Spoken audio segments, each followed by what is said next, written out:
O Senhor esteja convosco. Proclamação do Evangelho de Jesus Cristo segundo Lucas. Naquele tempo Jesus contou uma parábola aos discípulos. Pode um cego guiar outro cego? Não cairão os dois no buraco? Um discípulo não é maior do que o mestre. Todo discípulo bem formado será como o mestre. Por que vês tu o cisco no olho do teu irmão e não percebes a trave que há no teu próprio olho? Como podes dizer ao teu irmão: irmão, deixa-me tirar o cisco do teu olho, quando tu não vês a trave no teu próprio olho? Hipócrita, tira primeiro a trave do teu olho, e então poderás enxergar bem para tirar o cisco no olho do teu irmão. Palavra da salvação. Ave Maria, cheia de graça, o Senhor é convosco. Bendita sois vós entre as mulheres, bendito é o fruto do vosso ventre, Jesus. Santa Maria, Mãe de Deus, rogai por nós, pecadores, agora e na hora de nossa morte. Amém. Vinde, Espírito Santo, vinde por meio da poderosa intercessão do Imaculado Coração de Maria, vossa amadíssima esposa. Podemos sentar um pouquinho. Jesus, manso e humilde de coração.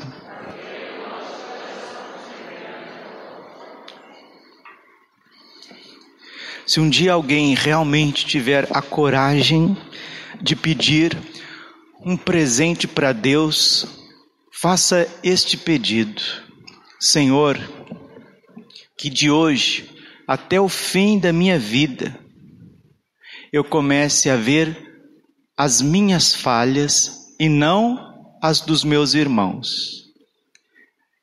Esse é o maior presente que Deus pode dar a uma pessoa. O dom da humildade de ver-se, não ver os outros. Porque o Evangelho é muito claro. Quando nós abrimos os nossos olhos, a gente vê o defeito de todo mundo, menos o nosso. Isso é horrível. Jesus diz que os defeitos das pessoas são ciscos perto da trave, do travessão, da estaca que está atravessada nos nossos olhos. E ninguém precisa fazer esforço nenhum para ser assim, para ver defeitos dos outros com uma lente de aumento, com um telescópio Hubble. E na hora de ver os próprios defeitos, é um míope, é um ceguinho à beira do caminho, como o cego de Jericó. Certa vez Jesus aproximou-se de Jericó. Lucas capítulo 18, versículo 35. Tinha um cego à beira do caminho, pedindo esmolas. Jericó é a cidade mais velha do mundo e ela é construída num buraco. E este cego estava à beira do caminho pedindo esmolas. Jericó, este mundo velho, decrépito, que não sai nada de novo. Num buraco, numa fossa de uma condição lapsária, de uma queda pecaminosa, de uma luta horrível, revoltada contra Deus. À beira do caminho é a nossa vida sem sentido, pedindo esmola. As esmolas são as migalhas de amor que a gente fica mendigando das criaturas. Ele era cego de Jericó. Cego de Jericó é você. Você é cego.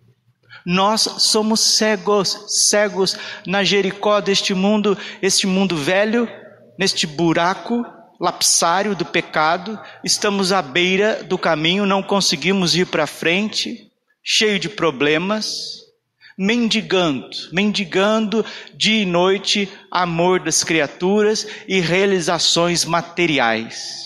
Esta é a situação de todos nós neste mundo sem a luz de Cristo. Mas este cego que não via, ouvia, e ouvindo Jesus passar as multidões, versículo 38, Lucas 18, 38, começou a gritar: Jesus, filho de Davi, tende piedade de mim. E gritava mais forte e exclamava: Jesus, filho de Davi, tende piedade de mim. Versículo 40, 18:40 de Lucas. Nosso Senhor se aproximou dele e disse: o que tu queres que eu te faça? E ele respondeu sem hesitar: Senhor, que eu veja. Vamos repetir? Senhor, que eu veja. Mais uma vez. Peça esse presente para Deus hoje, mais uma vez.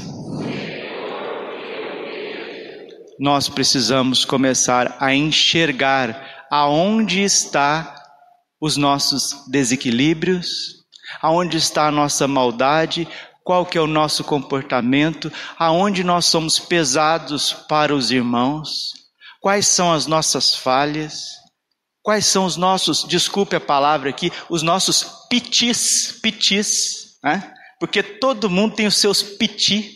Tem hora que a gente começa a dar piti, meu Deus do céu. Quando a pessoa começa a dar piti, ela mesma não vê, mas todo mundo vê que ela está fazendo piti. É igual criança quando faz, né? Começa a fazer birra, começa com caprichos, com verdadeiras cegueiras, coisas horríveis.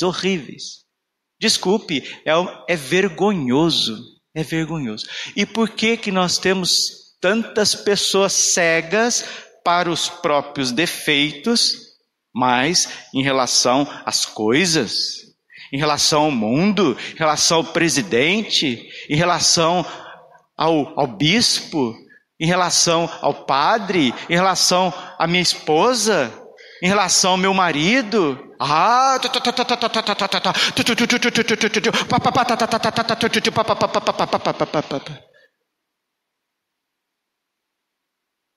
O maior presente que a gente pode ganhar de Deus, do Espírito Santo, é começar a enxergar as nossas próprias faltas.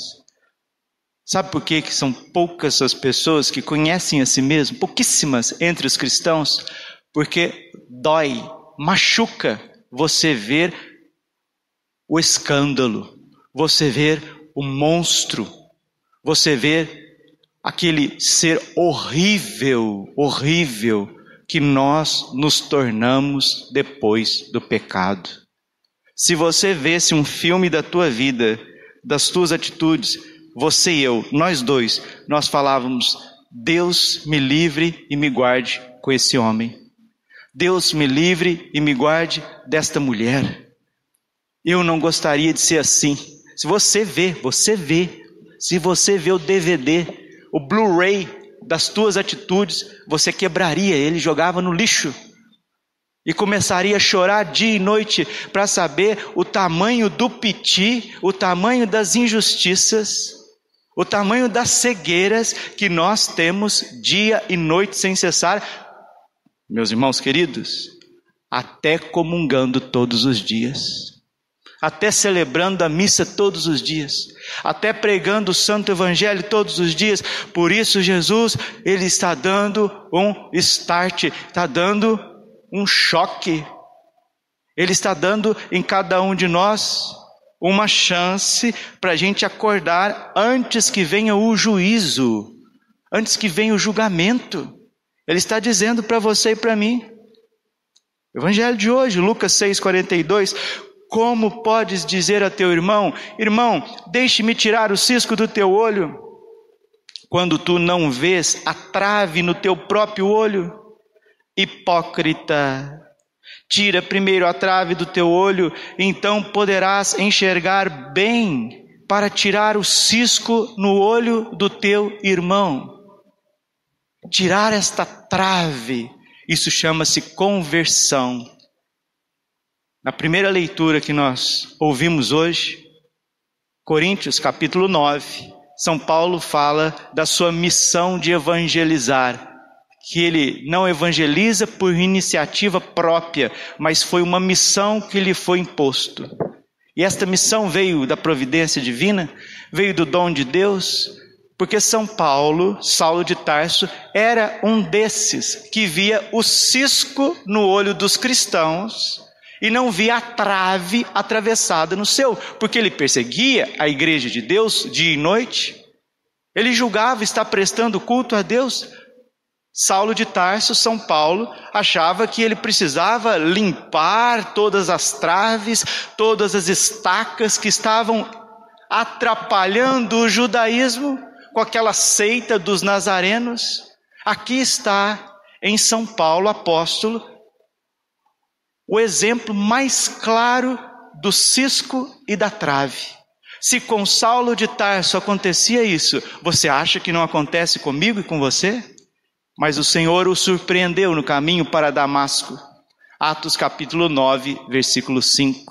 Caminhando, aspirando a perseguição contra os irmãos, porque é isso que Jesus está dizendo, que quando nós estamos julgando, quando nós estamos rotulando, quando nós estamos medindo, quando nós estamos criticando, quando nós não estamos compreendendo, quando nós não estamos avançando, nós estamos paralisados em nós mesmos. É o que nós refletimos ontem. A mulher de Ló, cega, que vira uma estátua de sal. São Paulo era cego e procurando cada vez mais achar o defeito dos outros, se tornava um assassino, se tornava um rebelde, um blasfemo diante de Deus. Atos 9, 5. Por isso que no caminho para Damasco, o Senhor Jesus, a luz divina, o Pai, o Filho e o Espírito Santo, a divindade, o Senhor ressuscitado com o poder do seu Espírito, o derruba das suas próprias meticulosidades, derruba ele dos seus próprios conceitos. Se ele estava de cavalo ou de camelo, ninguém sabe, mas que aquele homem, diz a palavra, caiu por terra, ele caiu. E ao cair por terra, ele começa a ver a trave da vida dele. Ele começa a ver os galhos, as toras travessadas, muito mais do que nos seus olhos, mas no seu coração, na sua mente e nas suas atitudes. E ele pergunta para Jesus: Senhor, o que tu queres que eu te faça? E ali, de forma milagrosa e superpotente, o que aconteceu com São Paulo em 3 dias, no caminho para Damasco e na casa de Ananias, é o que acontece conosco a vida inteira. Com São Paulo foi em 3 dias. Conosco, Deus dá a graça de uma existência para que a gente comece a enxergar. Para que a gente comece verdadeiramente ver, enxergar com os olhos da alma, do coração, onde estão essas traves que impedem a gente de ver a nós mesmos, ver a Deus, ver o próximo como ele precisa ser visto. E meus irmãos, este é o drama da nossa salvação. São João Maria Vianney, o cura d'Ars, que desde pequenininho, desde os 5 anos de idade, rezava na igreja, no celeiro de casa, diante da imagem da Imaculada, o terço de joelhos, o patrono dos padres, São João Maria Vianney, o modelo de sacerdote. Um dia ele chegou para Jesus no sacrário e fez essa pergunta: Senhor, o que tu queres que eu te faça? E também ele disse aquilo que o cego de Jericó, em Lucas 18, 41, pediu para Jesus: Jesus, que eu veja. São João Maria Vianney fez essa pergunta diante do sacrário: Senhor, que eu veja. Ele pediu para Jesus mostrar para ele aonde estavam as suas misérias, qual que era o comportamento dele, qual que eram as intenções dele, o que movia ele dia e noite. Meus irmãos queridos, São João Maria Vianney não suportou.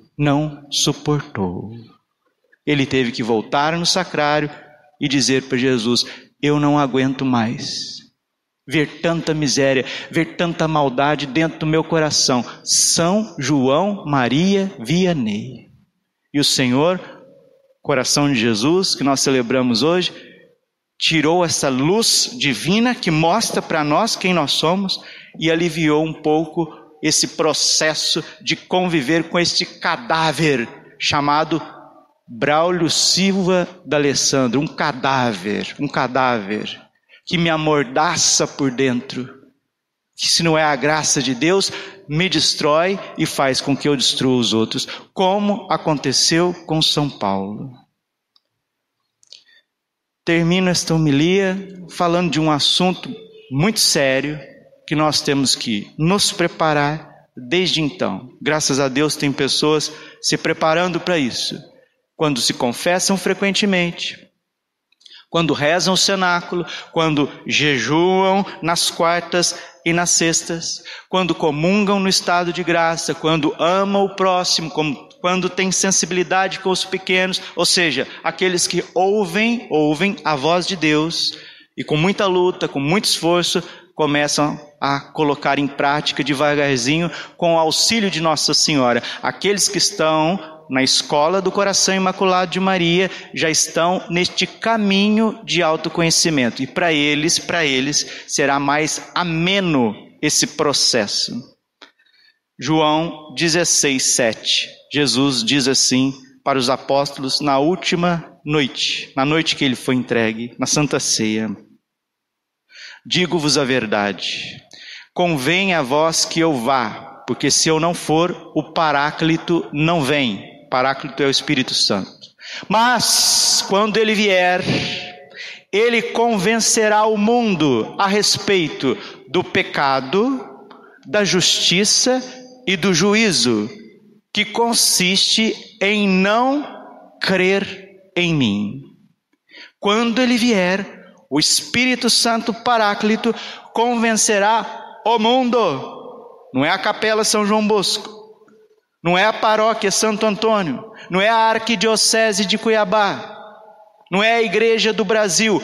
Convencerá o mundo, ou seja, todos os habitantes da terra, a respeito do pecado, da justiça e do juízo. O pecado é a rejeição de Deus, a justiça é a verdade a respeito de cada ser humano, e o juízo é a consequência disso. Isso não é brinquedo, isso não é brincadeira, é a salvação, é o sangue de Jesus, é uma vida de um Deus entregue, é uma igreja que padece, uma igreja que luta, uma igreja que é perseguida. São santos e mártires que entregaram a vida, desde os apóstolos, para que os homens possam ver, enxergar. E é isso que Nossa Senhora disse em Garabandal, na Espanha, que virá um aviso universal, ou seja, virá uma iluminação das consciências. Aquilo que aconteceu com Saulo de Tarso no caminho para Damasco, aquilo que aconteceu com o cego de Jericó, vai acontecer comigo e com você, porque todos nós, todos os 7 bilhões ou 8 bilhões de habitantes, a gente não sabe quanto o certo tem o planeta Terra, mas todos estamos na decrepitude de Jericó, à beira do caminho, mendigando, vendo os defeitos de todo mundo, menos os nossos. Isso consiste o derramamento do Espírito Santo, que levará cada um ao conhecimento de si mesmo. E a Virgem disse que aqueles que se confessam com frequência, comungam com frequência, esse processo será menos doloroso. Mas aqueles que vivem, meus irmãos, metralhando os outros, julgando, perseguindo, aspirando morte contra a religião, contra os sacerdotes, contra a palavra de Deus. Nós estamos aqui a nível de mundo, nós não estamos aqui somente na nossa capela, nós estamos a nível de mundo. Convém a vós que eu vá, porque se eu não for, o Espírito Paráclito não vem, mas quando ele vier, ele convencerá. É Deus, é a ação de Deus. Paulo não esperava que Deus o interpelasse no caminho para Damasco, mas Deus agiu, e Deus vai agir por misericórdia na vida de 7 bilhões de Saulos de Tarso que estão aí, 7 bilhões de cegos de Jericó que estão aí, Por isso que esse mundo é difícil, porque é tudo contra todos, é todos contra todos, é todo mundo se agalfanhando, se julgando, beliscando, arrancando carne um do outro. E o Espírito Santo, Jesus não deu o seu sangue na cruz, ele não foi chagado para que você fosse um julgador, porque você não é julgador, você é criatura. Eu sou criatura. Senhor, que eu veja Nossa Senhora, minha Santa Mãe, São José, meu Pai, São Miguel, o nosso defensor da igreja, meu anjo da guarda, meu santo padroeiro, Santo Antônio, São João Bosco, São Pio, Santa Teresinha, me ajude nesse processo de autoconhecimento, de conversão profunda, porque com Deus não se brinca, o mundo está cego, caminhando para a beira de um precipício, o mundo cego, guiando cegos e caindo no buraco, e Deus, para evitar isso, essa destruição, essa autodestruição da sociedade destes tempos, ele agirá com o derramamento do Espírito Santo sem precedentes. Mas isso será muito dramático para aqueles que vivem julgando, rotulando, cheio de ódio, cheio de inveja, de ciúme, de impureza. Será sim um toque da graça, um toque de salvação, mas com muita dor. É uma cirurgia espiritual. E depois desse aviso universal, todo homem, como está em Joel, todo homem verá a salvação que vem de Deus. Monsenhor Jonas pregou isso muito. Monsenhor Jonas Abib pregou sobre esse derramamento de graça do Espírito Santo que virá corrigir a consciência do mundo. Nos preparemos para ele, porque ele já está às portas. Peçamos a Deus este presente, que eu cesse de ver as traves,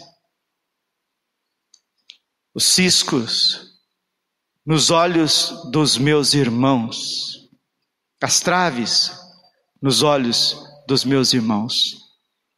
As traves estão nos meus olhos. Senhor, que eu veja, que o mundo veja, Senhor, o buraco, a decrepitude, a miséria que caiu, e volte-se a Ti confiantemente, ao coração eucarístico de Jesus, que nos salvará. Glória ao Pai, ao Filho e ao Espírito Santo, como era no princípio, agora e sempre. Amém. Coração imaculado de Maria, confiança, saúde, vitória.